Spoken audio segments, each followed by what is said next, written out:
Basudevpur Raghunathpur area 9 वर्षर नाबालिकार अपहरण घटन 5 दिन पर भी पुलिस हाथ खाली।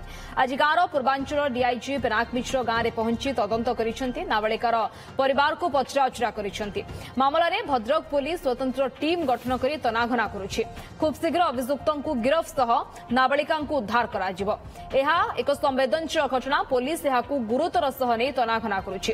गत शनिवार बड़ भौणी सामने नाबालिका सान भौणी को 2 जन दुर्बृत्त बाइक रे अपहरण करने अभियोग होइछि।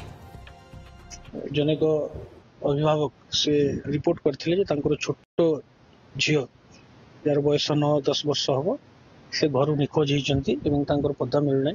सेही संक्रांत रे इमिडिएटली गोटे केस रजिस्ट्रेशन करा हैतला एवं पुलिस तार तदंत आरंभ करथिला। जेहेतु एटा गोटे छोटो झियोर मिसिंग केस एटा को अति तत्परतार सहित एवं संवेदनशीलतार सहित भद्रक पुलिस तार इन्वेस्टिगेशन करुचंती।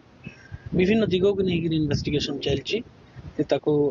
के जोर जबरदस्त नहीं जाइछि कि किसी एक्सीडेंटली किसी हेछि कि जेहेतु अपन जानथिबे एटा बहुत नाଳ नदी पानी वाटर बॉडीज पूरा सराउंडेड अछि एरिया रे किंबा किछि इल मोटिव रे नहीं जे ए सब दिगों को आमे तर्जमा करूछु। नारी केबे सुरक्षा ना कि केबे रहियनी न्याय चाहूची ता छुआ आनी ता सुरक्षा भाव पहुंची दऊ। पुलिस पेट्रोलिंग हो कि सबुदिन सिमिति रात्रि ये होची गाडर सब बेले पेट्रोलिंग करा होची सिमिति सब बेले हबो। मु भी भारी भय लागुची कि मु सखालु जाउची एई छुआ पई त हमहु त अधिक मते भय लागुची।